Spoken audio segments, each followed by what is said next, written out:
Okay, guys, it's Search Warrant. It's me, Jake Jacobs from Philly Homicide, and our Tennessee guy, Greg Highland. We are totally unsupervised today, so we're eating spaghetti, and hopefully we won't get too much sauce on the walls. So our fearless leader is not with us today, so we're going to just take a different approach and have him come back and put us on punishment. What do you think, Greg? Let's do it. Okay, the first thing I want to jump into is, I don't know how many people heard, I know the media is not covering it, but there was a sniper's nest or a hunting stand outside of Palm Beach International Airport where Air Force One transports the president to and from Florida. And since we have an expert in that field of sniping and counterterrorism, let me just show you a little brief Greg video first.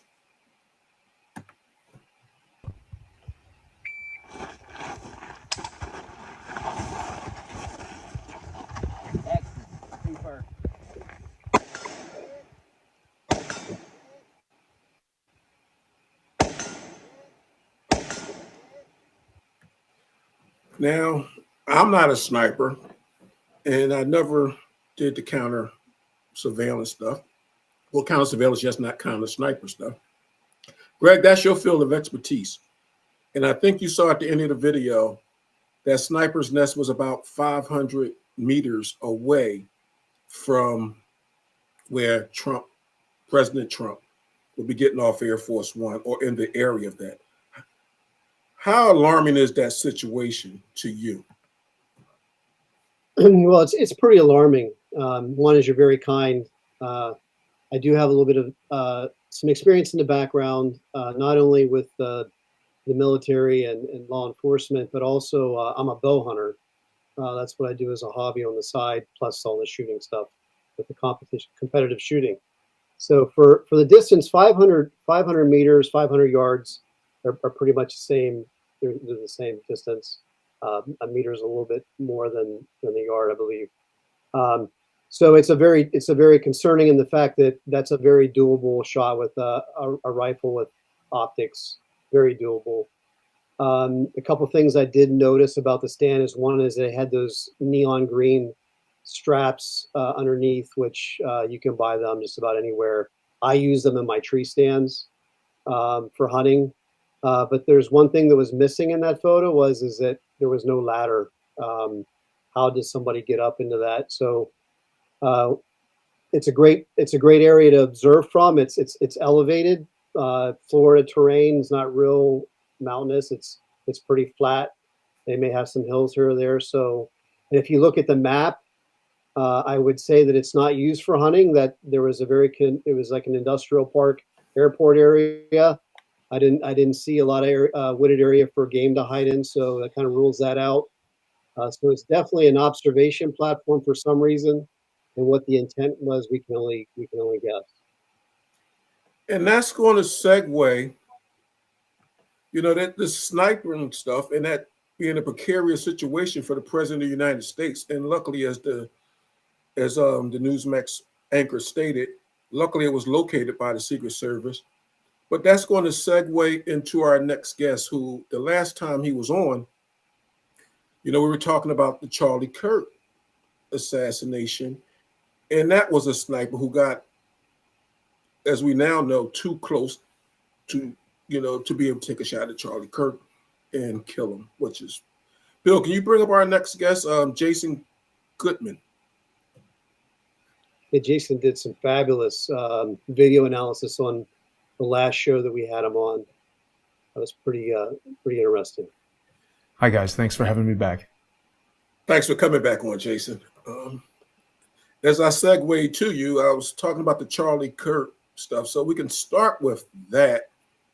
And also, if you want to comment on Greg's observations of that sniper's nest, den, whatever you want to call it, hunting stand, how precariously close it was to Palm Beach International, where the president goes to and from. Take it away. Yeah, well, Greg, you've answered my number one question, which is, I mean, I've been into Palm Beach International Airport and I didn't see any hunting territory around there. It's in the middle of a city. So the fact that we would have like a duck blind or whatever that is, I don't do hunting, but it just seemed odd to me. So it's good to get your input. I really enjoyed our last conversation because I just really appreciate the way, and Jake, nice to meet you. I don't think you were with us the last time, but I love it that this is a show that focuses on former law enforcement and military people, because you guys analyze evidence and ballistic evidence and video evidence in a different way than the average person on the internet would. What I'm observing in social media spaces is a lot of people kind of develop these pet theories, whatever appeals to their biases, and they kind of latch on to that. I've seen a lot of people sort of begin with a theory and then search for evidence that satisfies that theory. As law enforcement professionals, I observe that you guys don't do that. So just to recap for your audience and also for Jake, who maybe hadn't seen all the details, the last time I was here, I shared with you guys this composite photo that I created. And just to clarify, because there's been some criticism of me since this first began, this was a composite photo that I had created from two fairly decimated pieces of evidence that I received. And what I mean by decimated, these were digital video files derived from the original recordings. One of them was originally provided to me as a 20 frame per second video from U.S. Marine turned YouTuber, guy named Zeb Boykin. And I'm not accusing Zeb of anything. He was just the source of the evidence. The first video was a 20 frame per second video, which was very, very odd, particularly to me as a video professional. That's not a standard frame rate. In fact, it's a frame rate that many professional tools won't even create, certainly not by default. So somebody pretty sophisticated had to create that 20 frame per second video. And then this third dot, I allege these are images of a projectile. This third dot came out of an even more decimated 30 frame per second video. So I put these clues together to tell me that there was a higher frame rate recording.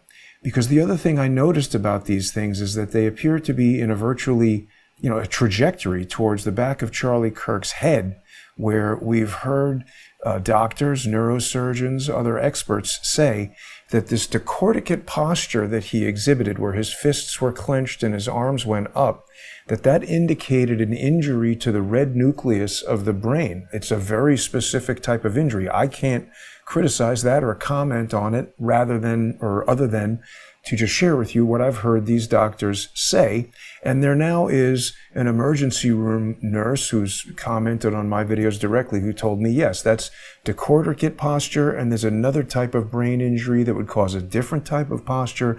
So there seems to be a consensus that there was a particular type of neurological injury, and this looks like images of projectile going right to the soft area at the back of his neck, just below the base of his skull.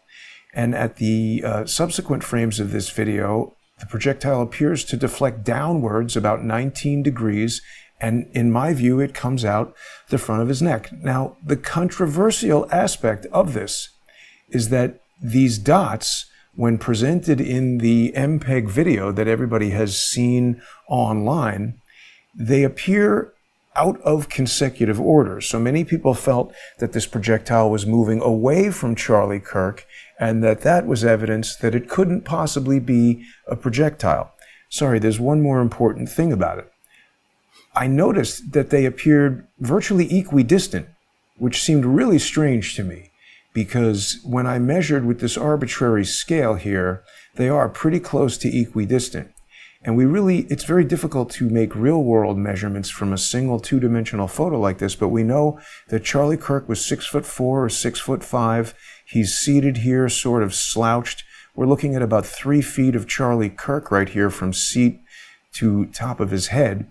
And so it seems like we've got about 2 to 2.5 feet between each position of what I allege to be the projectile. And from looking at this video, I could tell, as a cinematographer and someone who's looked at a lot of digital video examples, I could tell that this was shot with an iPhone, and I know that modern iPhones, since iPhone 10 or 12, can shoot at 240 frames per second. And so I asked ChatGPT if something were moving at 500 feet per second, which corresponds to the speed of certain pre-charged pneumatic hunting rifles and other sophisticated weapons, if something were moving at 500 feet per second and photographed at 240 frames per second, how far would it travel in 1/240th of a second? And the answer was 2.08 feet. So this does look to be about 2 to 2.5 feet between each of these positions when measured against Charlie Kirk. So this got me down this road of thinking someone was shooting a pre-charged pneumatic projectile from behind Charlie Kirk. And there was a lot of resistance to this. I started an evidence challenge where I was asking members of the public to come forward with evidence, and I even placed a bounty on it. I had been offering initially $1,000 of my own money, and now Crowdsource the Truth viewers have added $2,470. And the challenge here was for someone to come forward with evidence that would disprove this hypothesis that I've graduated this to a thesis that I am defending, because I have not seen a single other explanation of all of the evidence in this event that explains what I'm talking about. And to clarify further, forgive me for being long-winded, but it is quite complicated. I recently wrote this technical document because a lot of people could not understand how these images of the projectile could appear out of order. And by the way, one of the useful things that came about as a result of my evidence challenge is the original video has come forward.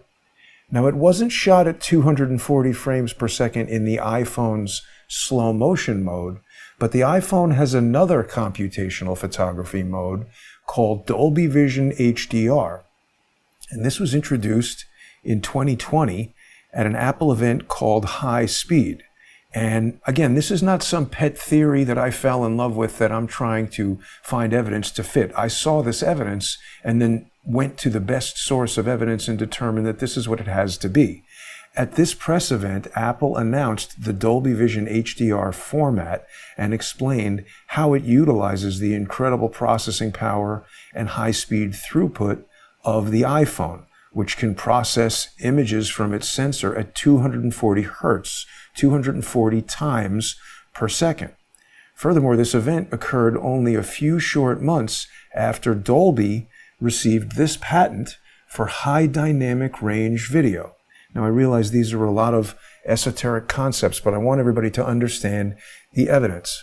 Dynamic range describes a camera's ability to produce detail in the highest and brightest highlights of the image while preserving detail in the darkest shadows. Everybody has seen these pictures. You go over to grandma's house for Christmas, take a picture in front of the bay window, and everybody's face is totally dark and the outside is properly exposed. That's no good. Separately, you could expose properly for grandma and the kids and everybody inside the house, but then the outside is totally overexposed and blown out. That's because of the limited dynamic range of the camera. What this Dolby patent does is it allows a camera to have high dynamic range where it can expose details in bright highlights and dark shadows simultaneously. And the way it does that is by combining a multitude of exposures taken in rapid succession. So again, what I'm saying is the images, whoops, that's the Tish James article. These images of the three projectiles, we have photographs of them because they've been photographed 1/240th of a second apart. And this is the distance that they would move. They've been integrated into the video out of chronological order because the Dolby High Dynamic Range algorithm doesn't prioritize the temporal order of these highlight details. It says, this is the brightest thing, and I need to fit it into my video to extend the dynamic range. And so it prioritizes what's called the radiometric values, the visible light values.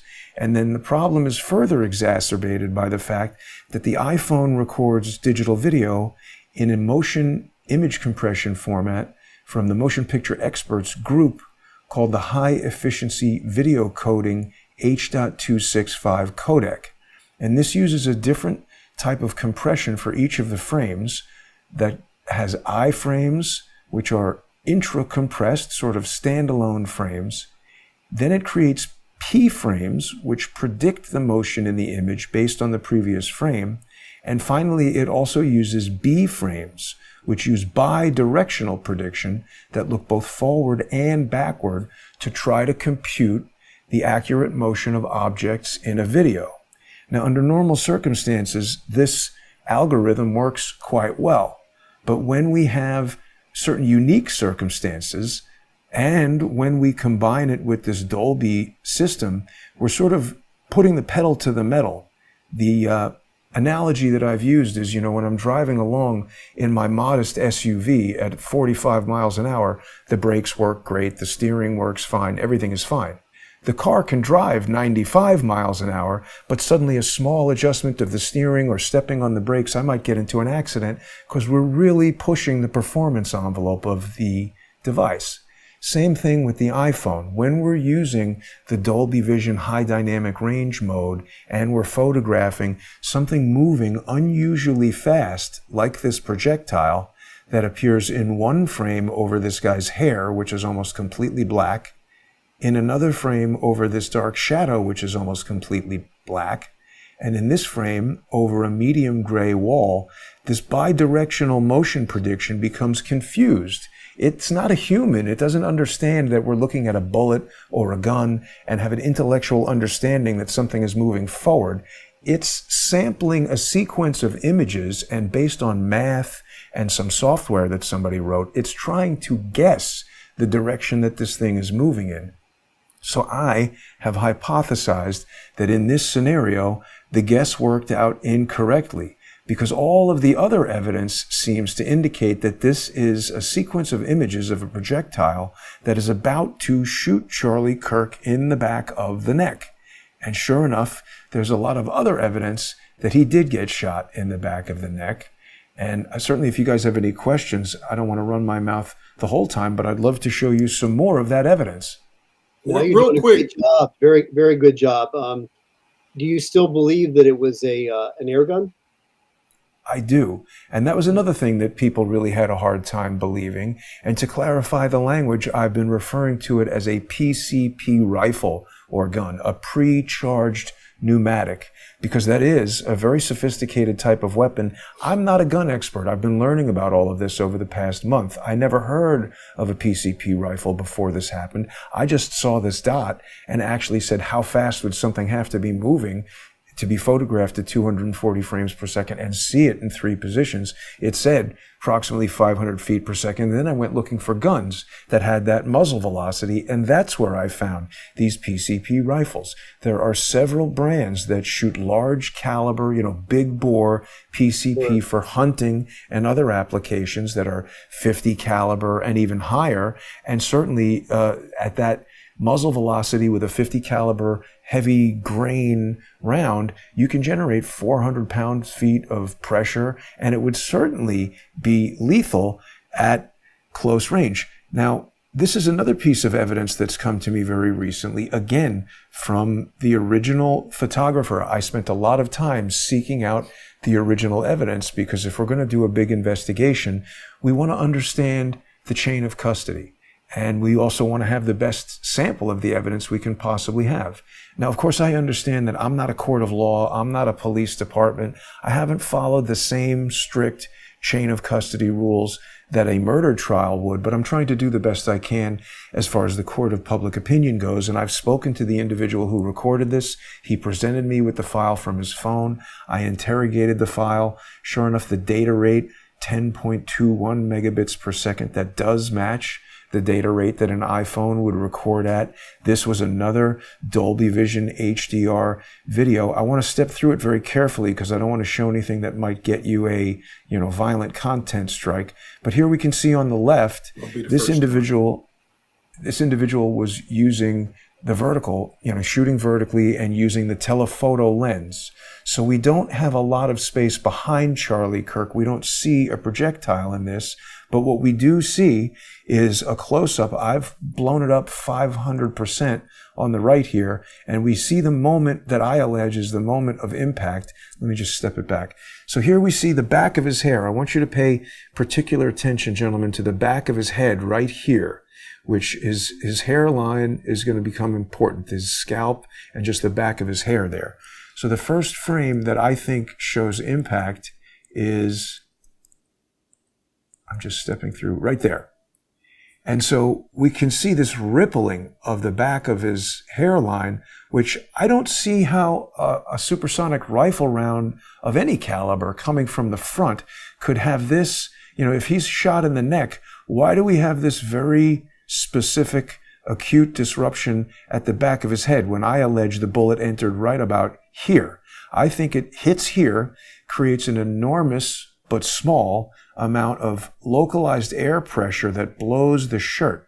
This shirt appears to be some kind of sheer material. Maybe it's, I don't know, polyester, rayon, nylon, some kind of spandex, cotton mix, because it's clinging to his body elsewhere. And you know how those shirts can this just looks like a very localized pocket of air under the shirt.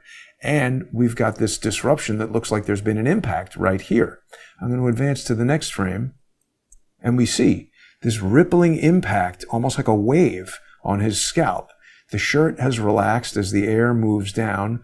This either necklace, or we don't know exactly what it is. Some people have argued it's an earpiece or a necklace, but we've now 2 video frames. This is 1/15th of a second, an enormous amount of time as far as a bullet traveling. So the bullet would already be out the front of his neck. It could have snapped the necklace in the front, caused the necklace to snap back over here. His hair is still experiencing some trauma from the hit. And I'm advancing to the next frame. The hair is now back to totally relaxed, as if we've had just seems like a normal amount of time for skin and tissue and the body to react after being hit by this high-speed event. But I don't think any kind of supersonic cavitation of his neck, that kind of cavitation event wouldn't relax so quickly. We still see this magnetic microphone on his shirt here, so I don't think an exploding microphone did this, and he's reacting now. People say because his body appears to move backward that that's an indicator that he was shot from the front.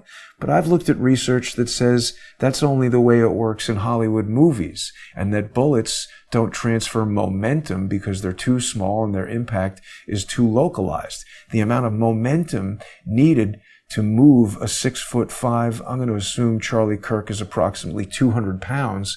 The amount of momentum required to move him forward or backward is much more than a bullet coming from either direction would create. I think he's injured at the back of the neck. He has a neuromuscular reaction that causes him to fall over primarily to the side. And again, I think that's additional evidence from a different video camera. Forget about the direction that the MPEG encoding and the high dynamic range encoding and the intermix between MPEG-H and Dolby HDR patents. Forget about all that and any visual illusions that might create in the video. We now have a completely separate video with a completely separate set of evidence that says to me he was shot in the back of the head. Law enforcement experts, what do you guys think?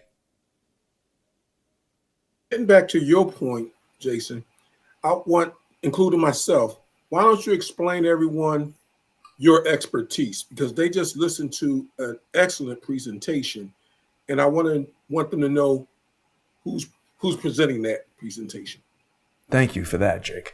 My expertise is, since the age of 9, I've been making videos. My father got a video camera for his 40th birthday, and he just never looked at it at all. So I've been doing animation and video literally since I was a child.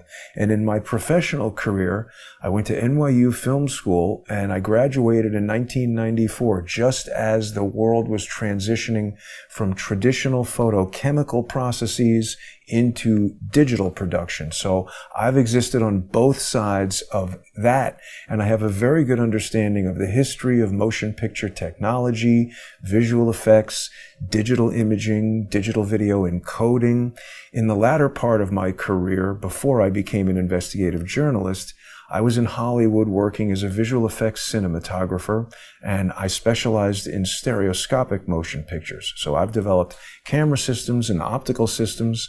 I've worked on films like The Amazing Spider-Man, X-Men, Days of Future Past, Metallica Through the Never. I used to get hired by companies like Sony and Disney and Universal to go meet and confer with IMAX and Technicolor and Photochem and more traditional production companies to help bring them up to speed on what they didn't understand about digital imaging. So again, I'm not just somebody with a YouTube channel who decided, somebody in particular must have done this, and now I'm going to find. I don't know who did this, by the way, and none of the evidence that I'm presenting indicts or absolves any particular party. I just say he was shot from behind by a low muzzle velocity projectile. Anyone could have fired that for any motive that I'm not well informed enough to make a conclusion about. We know the what, which is Charlie Kirk got murdered. We know the when, which is 12:23 approximately local time in Orem, Utah. And we know the who. Well, we know who. We know the what, when, and where. Utah. I'm just working on the how, and it doesn't tell me anything about the who. That's the other part I want to make clear. I don't know who did this. I'm sure that Greg has some the gun related or the instrument used to strike Mr. Kirk. Well, you asked what we thought. Just just a few points. One is that based off of my experience and background, a 30-06 round I would expect to do a lot more damage upon impact to a person's neck. Basing that off of as a competitive shooter, as a hunter, and I primarily deal with 308 Winchester or 7.62 by 7.62 by 3.9. I know what that round will do. I know how fast it travels, about 3,000 feet per second, vice my bow that shoots an arrow at 350 feet per second. And prior to your show, I never really, having you on the show last time, I never really considered an air rifle, which they've come a long way over the last 20 years. They're actually using air rifles for big game now. And you can go online and take a look at them. So I had never really considered that till your show. So I will say that the only thing that I can really say in my mind is that I would expect a lot more damage with the 30-06. I would, don't want to be morbid. I wouldn't expect to be a lot left from the neck up. And for even for a smaller caliber round. So it's very plausible. That's all I can say. And there's not enough data out there. I don't see the FBI or Utah putting out a lot of info. So there's really not a whole lot to base it on. So I would say that your hypothesis is very valid.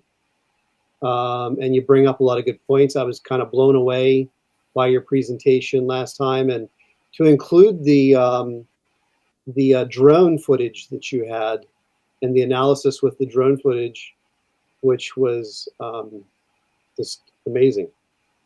Well, thank you. Yeah, I mean, and I don't know if Jake has seen that part of it, but, that was a whole separate matter. The drone footage that you're talking about were suspected to be drones launched from a U.S. Army ISR jet. And the way we learned about that ISR jet was that there was public radar data that said that this jet that's part of the U.S. Army Hades program, which is a mostly classified, but there is public information about it, It's a intelligence, surveillance, and reconnaissance jet. And the public radar data indicates that this thing was flying. It descended from its normal altitude. We can see in this thumbnail, this is the orbital that it flew. It came down to 200 feet above the ground, and it flew just above stall speed around Utah Lake here, which is 2 miles from the university. And it was doing that just like 30 minutes before the shooting took place. And there were several videos where I saw things that did not seem to behave like birds or insects or anything. And from that, I discern that they were very probably drones. This is the first segment of video that I found shot by just a civilian, a guy named Adam Bartholomew, whose son attends the college. Adam is a journalist. He was recording for 20 minutes or more. And then what I did in this video is I compared birds and showed how the flight of a bird looks. We can see in every frame the body seems to be changing in a way that looks like wings flapping. It's distant. We've got atmospheric haze. It flies down. And again, I talk about how video compression sort of hides it when its color matches the mountain. But when it comes out behind this building and flies into a tree, we can see it again, clearly wings flapping. That looks like a bird flying into a tree. That's the behavior of a bird. The next thing we observe is this insect, its segmented body wiggling around as it flies through this kid's hair. We can even see the wings in some of the frames. It's amazing that this camera was able to image this, but we see clearly that's an insect flying. It's a biological creature. Then the shot occurs. And we have this recording because Adam Bartholomew had a triple redundant recording system. Amazingly ingenious guy for creating this. Most people would have lost it because his live stream on YouTube got cut off 1 second before the bullet was fired. And that just takes me back to this public information about a U.S. Army electronic warfare jet flying 2 miles away, that in public websites, the Army is looking for ways to launch drones from this thing. So 30 seconds after the shooting, we have this item that flies right over the crowd. And it's strange because all the other birds in this 1 and 9 minute video, birds are seen flying in the valley. And I realize this is pretty low resolution, and the high contrast item is itself susceptible to a lot of unusual things due to video compression. But it looks like a perfect or nearly perfect orbital circle over the crowd. I don't think it's flapping wings. And even more suspicious is this next object, which appears to be emitting smoke. I don't know if you guys can see that on the video inset, but this is emitting smoke. I've never seen a bird emit smoke. So it strikes me that this is either a lithium polymer powered electric drone that's about to have a fire, experiencing some kind of system failure, or it could be a gasoline hybrid electric drone burning fuel and expelling exhaust. Simultaneous with that, we have this very fast object that's not flapping any wings that shoots upward across the frame.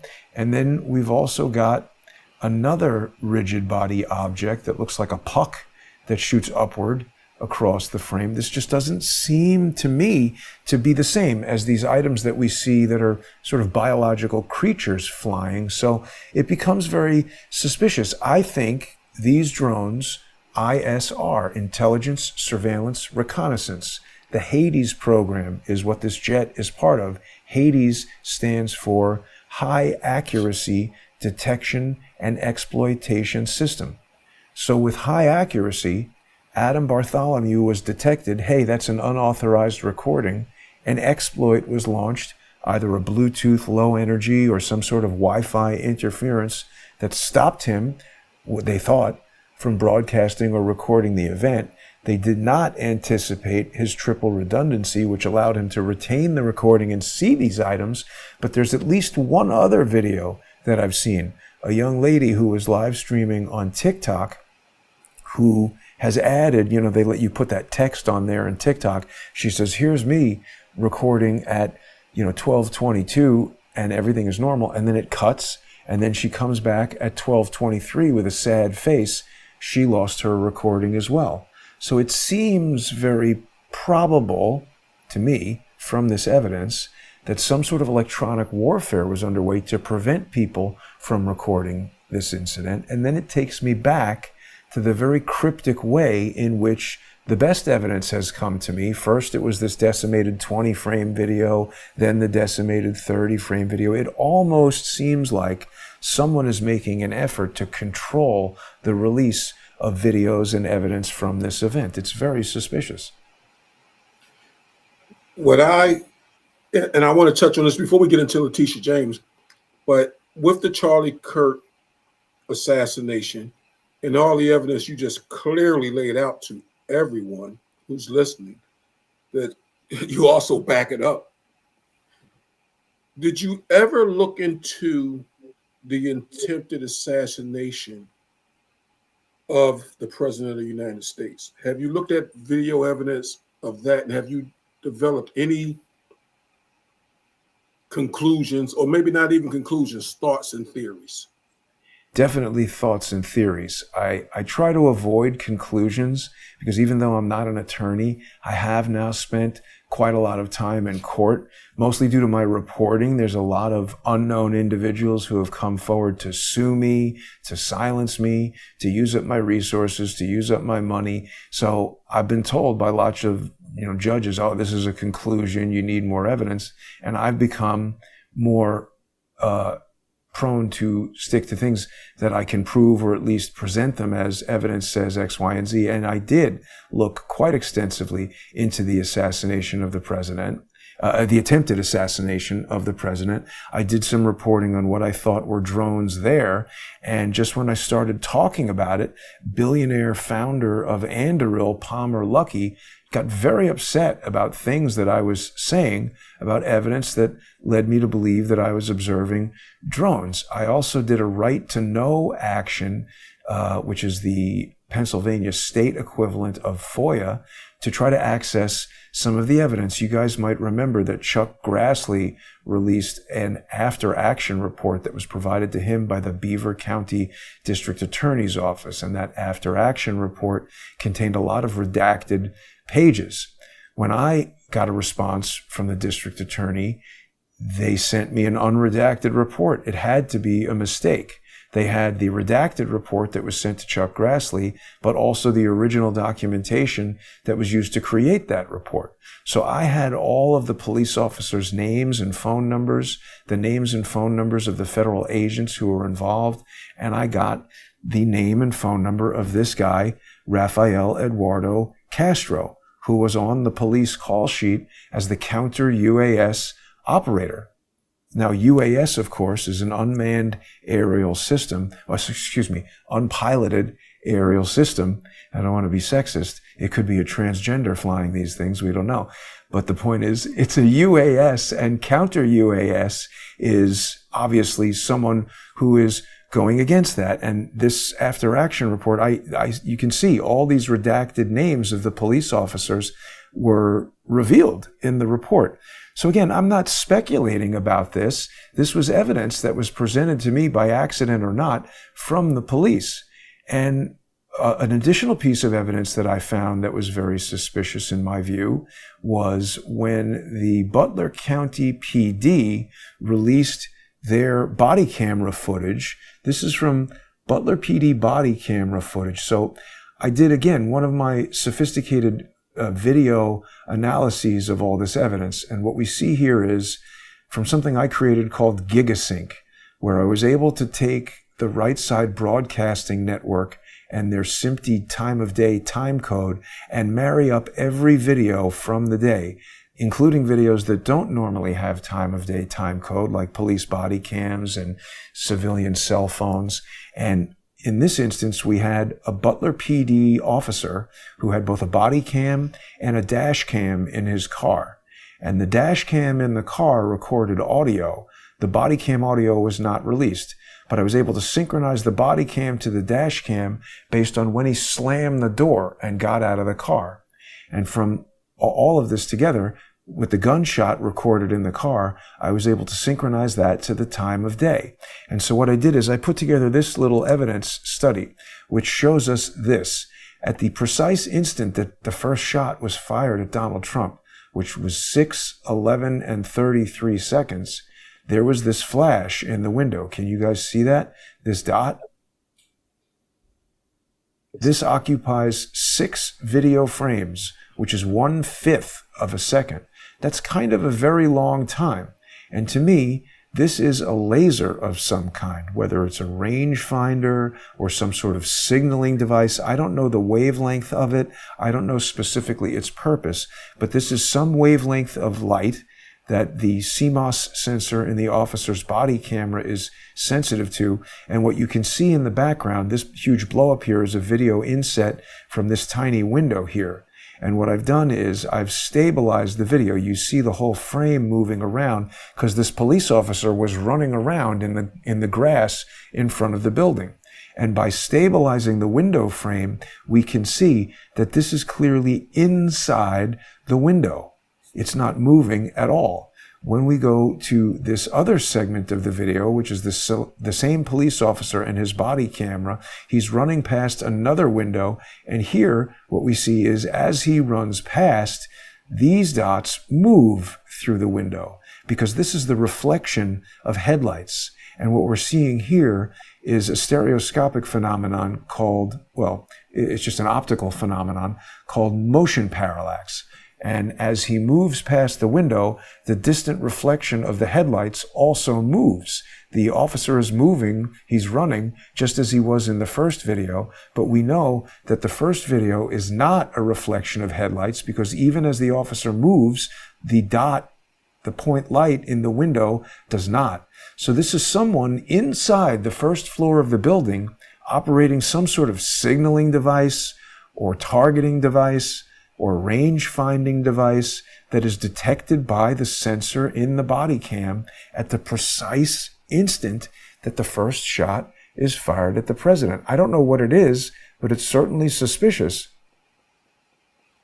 Now, when you read Grassley's after action report, and we all saw the video of the politicians on the roof and looking at the site, and we all was pretty much appalled that someone was able to get that close to take a shot like that at that location in Butler. What did you think after reviewing that after action report?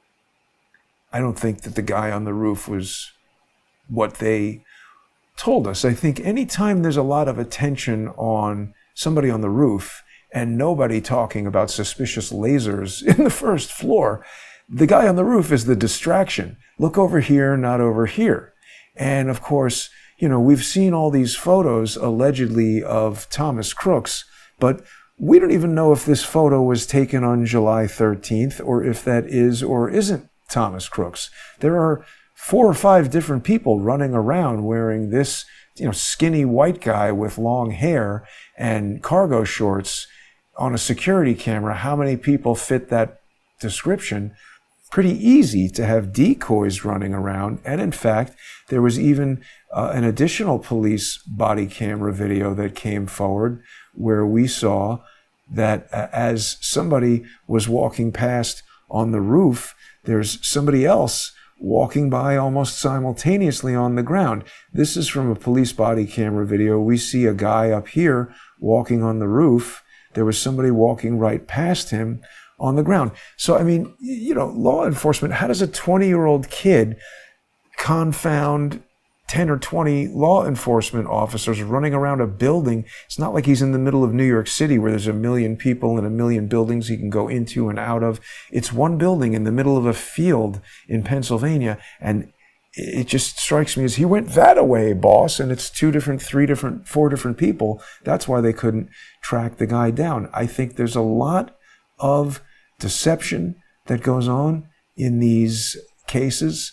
And just the final piece of, I think, critical evidence that I uncovered in the Butler case was, again, to do with my legal action. I said, hey, this photo that I got from the I don't want to show the photo because it'll get you a violent content restriction on most platforms. But there was a photo in the report of the suspect on the roof dead, very bloody, hair matted all over the place, lying on the ground, half his face. and it's labeled in the police report as a facial recognition photo. Now, when you go to the airport or wherever you might go that you're subject to facial recognition, they tell you to take off your hat, take off your glasses. You can't have any of that stuff. So, a picture with your teeth knocked out, your eyes closed, blood all over your face, and your hair everywhere, it's just not suitable for facial recognition, and no competent police officer or police department would attempt to even use it for facial recognition. Beyond that, I found elements within the photo that tell me that it was photo retouched. Now, let me see if I can just show enough of it, perhaps, so that it's not going to get you a violent content restriction. I think I can do that. Well, I don't know if you saw the beginning of the show, but we're unsupervised today. Okay, so here we go. Spaghetti may hit the wall. Here we see, I've hidden the graphic content, but we see this very distinctive shape of the ear. There are these two these two nodules of cartilage on what I've come to understand is called the outer helix of this subject's right ear. And the thing that's quite strange about that is that that is a distinct biological characteristic unique to this subject that pathologists I've spoken to have said absolutely that would be noted in a autopsy. They would write it down, but it wasn't in this case.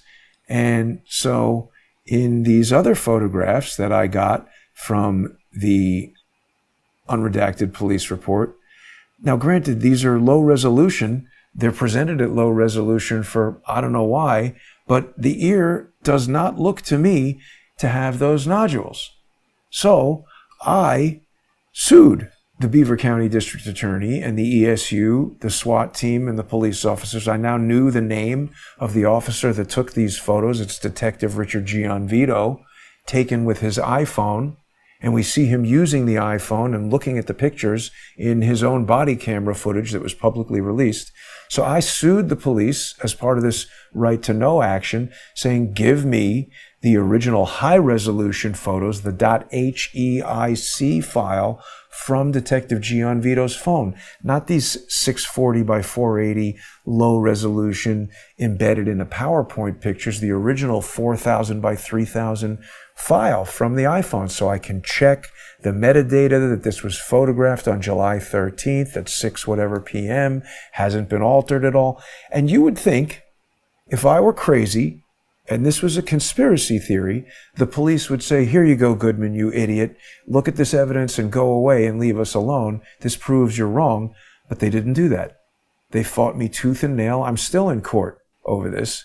And they refused to give the evidence, even though they were ordered to do it. Which, I mean, again, I'm not a court of law, but in the court of public opinion, I'm satisfied that they're doing that because what I'm saying is right. Exactly. Now, I know we touched on those things, and it actually is a good segue from, we talked about the sniper stand, we talked about Charlie Kirk, and we talked about, Butler, PA.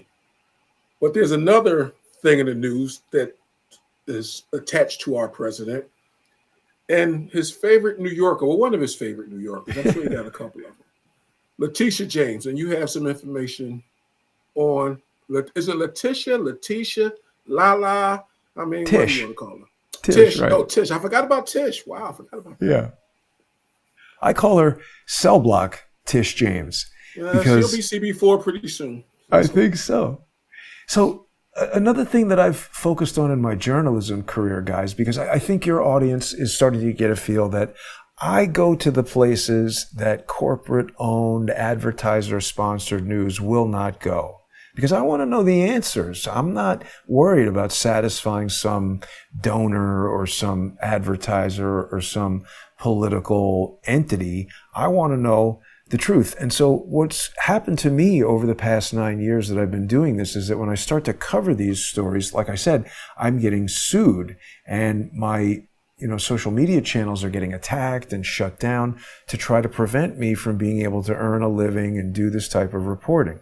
And so I've become very interested in lawfare and social engineering, which is this type of inauthentic activity that's trying to, shape public opinion. So I've noticed that there are a lot, even in, YouTube and sort of this alt news sphere, there are a lot of people who have been very focused on certain aspects of the Tish James case and won't speak about other aspects. And what I mean is, they've become very focused on this power of attorney, this document that she signed in Virginia, the fact that she said that this home was her primary residence when it was a rental home, and that she's getting a favorable mortgage rate, and it's, a total of $17,000, and it's the type of crime that the Justice Department wouldn't usually go after, and that she has falsified certain records alleging that she married her father.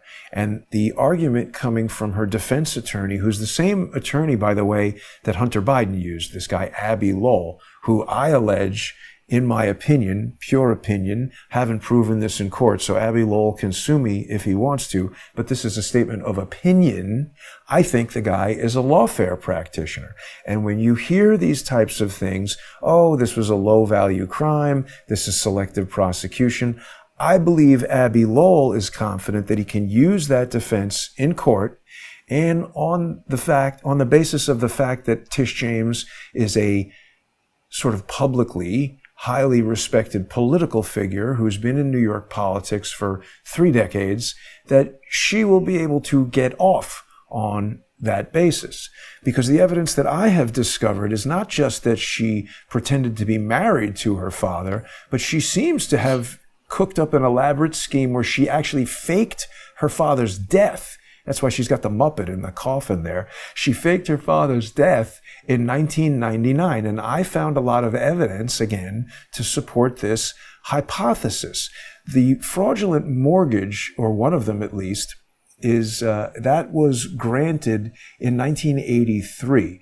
This is the one where she's recorded on a document as being the wife of Robert James when she's actually his daughter. And in 1999, the lender that gave them the loan, something called Cadillac Funding, got jammed up in a federal prosecution where their CEO and various other people were indicted and I think even thrown in prison.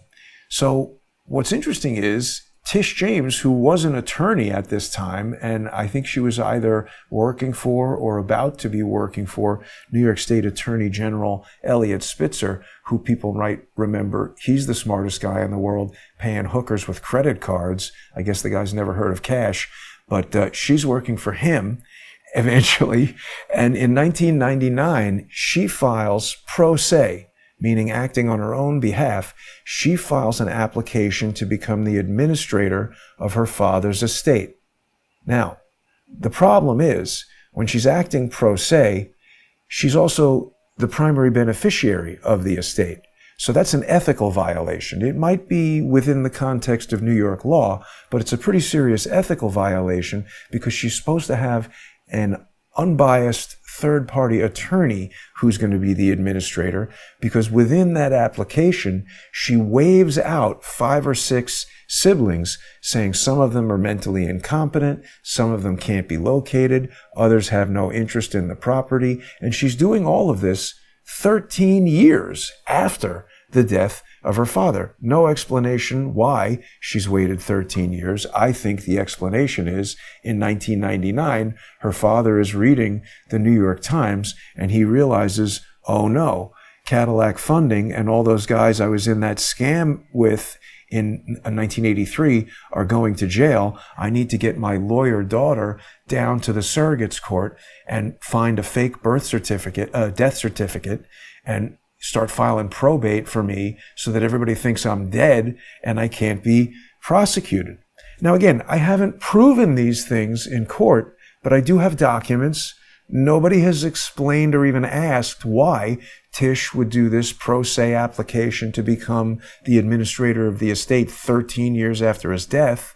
When you look into public databases for the death of Robert James, now keep in mind, Robert James is a more common name than Jason Goodman. There's a lot of guys named Robert James. In fact, there's a lot of guys named Robert James who died in Brooklyn in 1983. And I allege one of them is not her father. And she got that guy's death certificate. The siblings that she's waving out, I allege, aren't even related to her, or possibly her father might have had, two sort of families, been married twice or married once and children out of wedlock. All kinds of complicated situations exist in people's families, but something strange is going on with the alleged death of Robert James, and nobody is looking into that, because if Tish James can go into court and say, oh, this was an accident, I didn't have intent, writing this, power of attorney in Virginia, whatever, that's one thing. But this kind of elaborate scheme with these filings in surrogate court and waving out the siblings, this is a very sophisticated quasi-legal scheme that I think indicates that Tish James is an arch criminal who should go to jail for the rest of her life. Wow. I cannot disagree. Our producer, I got a couple of questions for you after the break. If you can stay with us just a couple of minutes, not too much after the break, because there's a couple of questions I see. You have a couple of more minutes, Jason? Absolutely. After the break? All right, I appreciate it. Okay, guys, we'll be right back. We are about to take a break.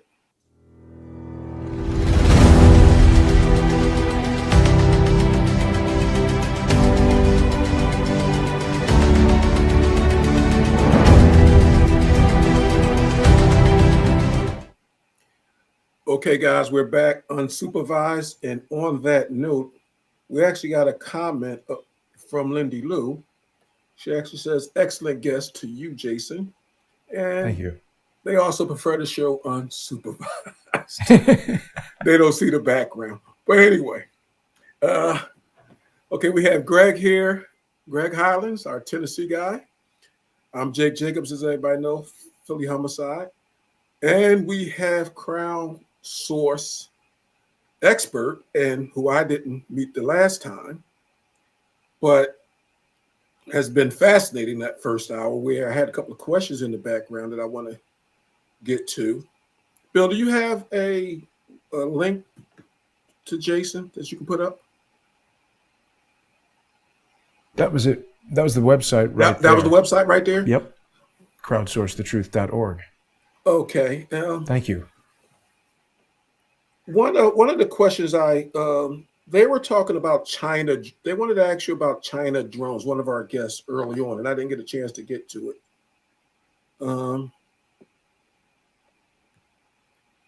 There was something about a China drone program. Let me see what it says, and if you know anything about that.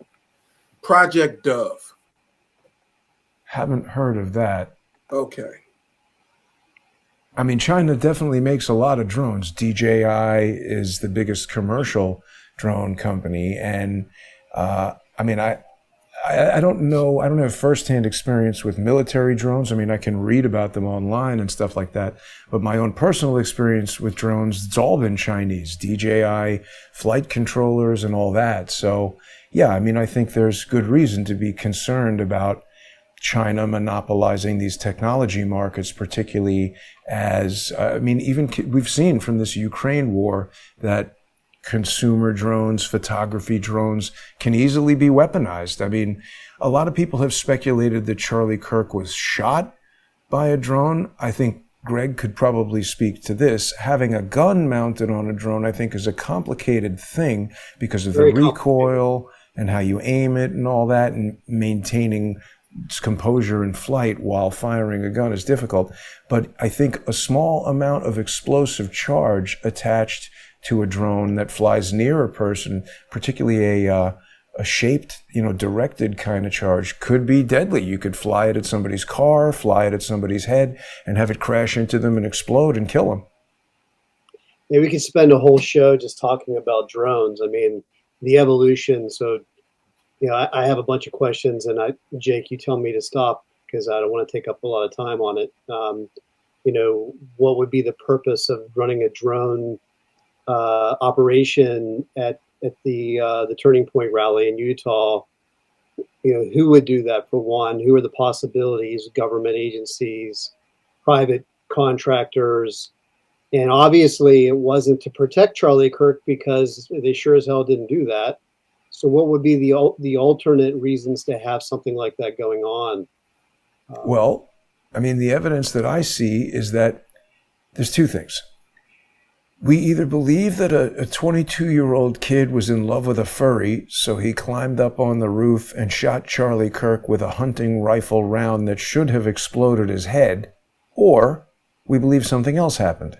And if something else happened, there does seem to be a very organized effort to not find, Kash Patel hasn't called me with the level of interest that you guys have expressed in this evidence. And I mean, you guys aren't my brothers or cousins or something who are here like, oh, that's great, Jason. You have no reason. If this was stupid nonsense, you could tell me that. You guys are former law enforcement, military, looking at this evidence with a very skeptical eye and saying, wait a minute, this guy's raising some important points. So the fact that the FBI hasn't said anything about these elements of evidence that have been viewed on Twitter and elsewhere literally millions and millions of times, somebody seems to want to cover this up.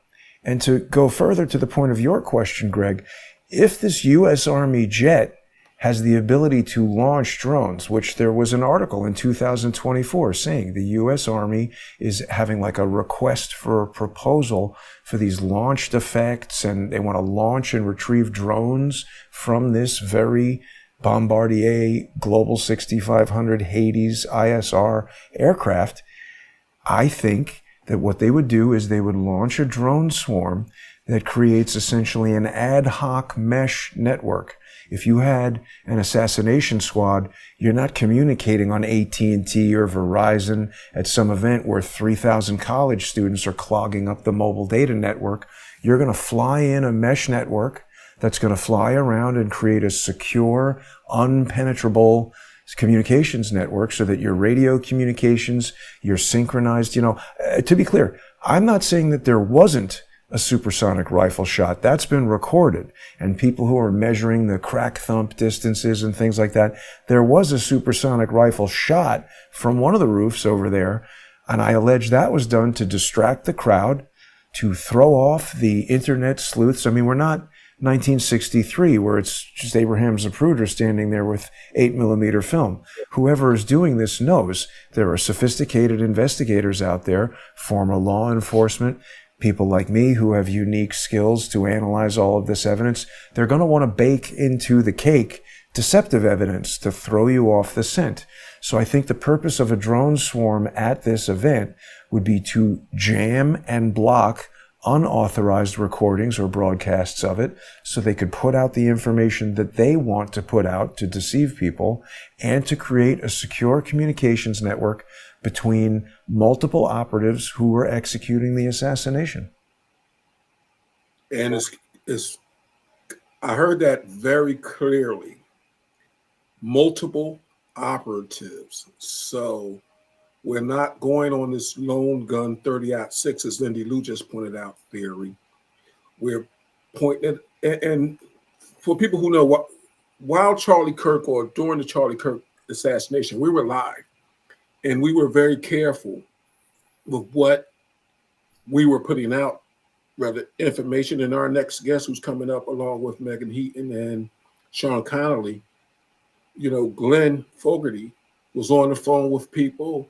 We had Marcus, who's running for office in Rochester, New York. We were live, and we were getting information, but we were like you. We were very careful.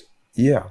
For various reasons, not to put out that information. Are hard. They're very hard. The first clip that we had, it was like a very light pop. To me, it even sounded like it could have been a pistol or whatever. And then within an hour, we had other angles, and the acoustics was very well. You could hear that clearly that it was a rifle shot. So when you hear acoustics, they can always lie to you when you're just using a human ear, which kind of alludes to something that I wanted to ask you about. Again, Jake, you cut me off and tell me to be quiet. Well, we're gonna let you get that last one there because we got the other guest. But I listen, so Jason, you're talking about we have to have you drones that imitate insects and birds and things like that, they emit you alluded to the fact that they're under lithium battery powered things, and they give a certain heat signature. The acoustic signature of those would be different as well. So, a bee sounds like a bee, whereas Right. a drone bee would sound like not like a real bee. That could be compared if you were able to capture the sound. I think you'd need a very sensitive microphone. I mean, you're right, but that would be, I don't think that they used technology like that. I think the items that we saw in the videos that we were reviewing today were the drones, and I think they're the size of the types of drones that people have seen. And we all know drones can fly around with cameras and sensors and radio transmitters and radio receivers. That's known. I'm not... Look, it's possible that all these other technologies exist. Drones that can fire guns, drones that look perfectly under magnification like a wasp. I suppose that is possible. I haven't seen it, and I don't even think we need to go to that level of speculation. The point is that it helps you identify who's behind it. Right. So commercially available drones like a DJI Mavic Air, something like that, you have to have an internet connection to fly. There's not a whole lot of military like commercial, an FPV higher level drone, than that. An Military FPV drone that they're flying in the Ukraine right now and blowing stuff up very good with it. Yeah. That's really not all that technical. It just requires a lot of skill. You're right. Absolutely. You can adapt. I mean, I'm talking about two levels of commercial availability. You could go into Amazon right now, and for less than $500, you can get something like what you're talking about that can go maybe as fast as 100 or 200 miles an hour. These FPV drones are for racing. Some of them are super fast, super small, like the size of a hockey puck or even smaller. And if you're smart, you could build your own like that and put that amount of explosive something in it, fly it right at somebody's face and blow it up. You're going to kill them. One last thing I got to get you before you go. I'm sorry. I know we're going over, but this was Charlie Kirk's first event that this happened at. And from what you're alleging or explaining, I don't even want to say alleging, from what you're explaining, there had to be a lot of planning to go into this operation. I want to know if you have an opinion as to why, and we'll let you go with this, why Charlie Kirk was targeted so quickly before the school year started. They wanted this out the way the first thing. They didn't want the college campuses and things of that nature to be alkaline from the acid that's been spewed over the years. That's my kind of take on it, but I'll take yours in closing. Well, I think there are a lot of things that this murder coincided with. And again, we should look at all of them. And I don't know that we have enough information to arrive at a conclusion, but I will offer this bit of speculation. Another thing that I do on Crowdsource the Truth is that I try to bring together a lot of different experts who know things in areas that I don't know anything about. One of them is a financial expert named Charles Ortel, who gets into complex fraud investigations and all kinds of things that I know nothing about. And what Charles was investigating was the Turning Point USA Foundation, the endowment, the various nonprofits that are floating around and connected to Charlie Kirk and his business endeavors.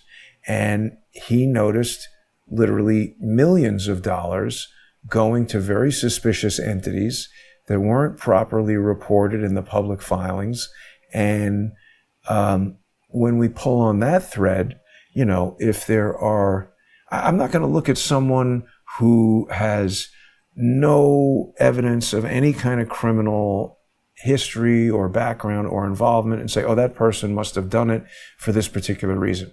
But if we have someone in an organization, and I'm not naming any particular person or any particular organization, but if we have someone who is, let's say hypothetically, stealing $5 million, and they're doing it over the wires of the internet, through the mail, all kinds of things that could lead to RICO charges and serious prison time, we now have someone who is in the realm of criminal activity, and we know that criminals are more likely to commit murder than people who aren't criminals.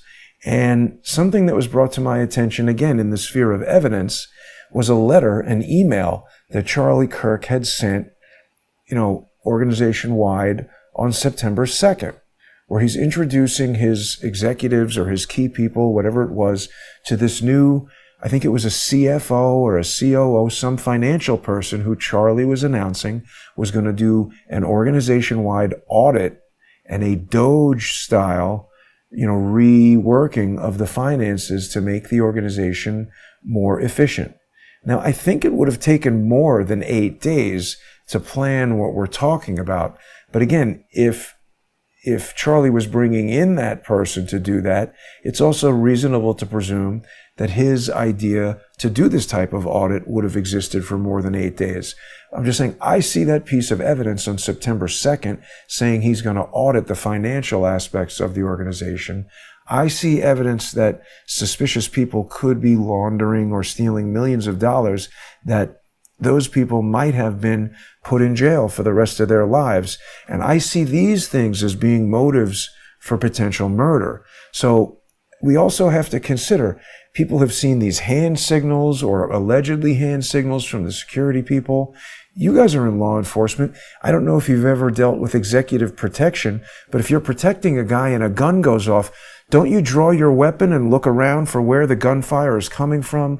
Go to where's the wife? Where are the other executives that I'm here protecting? These guys just acted like, oh, get him in the car and let's get out of here. It was suspicious. So I think there's a lot of muscle suspicion. memory didn't come out. Right. I think there's a lot of suspicion. A lot of that stuff is muscle memory. Right. You'd think they'd be guns out looking. I mean, I've never been in that situation, but I've never been in the military and I've never been in law enforcement. And I would think you'd have to really know what's going on to not be scared into taking out your gun. I mean, if I had a gun and a gun went off, I think the first thing I'd do is take my gun out and be ready to shoot, to not get shot. So the fact that that didn't happen strikes me as extremely suspicious. And there's just all this evidence. Again, I'm not accusing anybody in particular of anything in particular, but this is the most suspicious aspects to me. Okay, with that, Jason, I'll tell you one thing. We got a lot more stuff to talk about with you. I don't think we've covered it. I don't think we even got to the point. I don't even think we scratched the surface, to be quite honest with you. I'm happy to come back. I'm sure Anna and John is going to reach back out to you. You know, everybody know our behind the scenes person. They had a mid-large. And we got to touch on this idiot we have in Philadelphia for the next half an hour or so. But you have to come back, Jason. I'm kind of upset I missed you the first time because we could have bounced a few more things off. But thanks for coming on, and we're going to get into this a little bit more unsupervision. And Bill, one more time before Jason leaves, can we put up that website one more time? Thanks for having me, guys. It's a pleasure. Thanks, Jason. No, the pleasure was definitely ours. Crowdsourcethetruth.org is the website, and people can follow me on X at JG, like my name, Jason Goodman, JG_CSTT. I really appreciate the time, and it's great to speak to you both. The pleasure was all mine, and I'm sure Greg's as well. Yep. Thanks, Jason.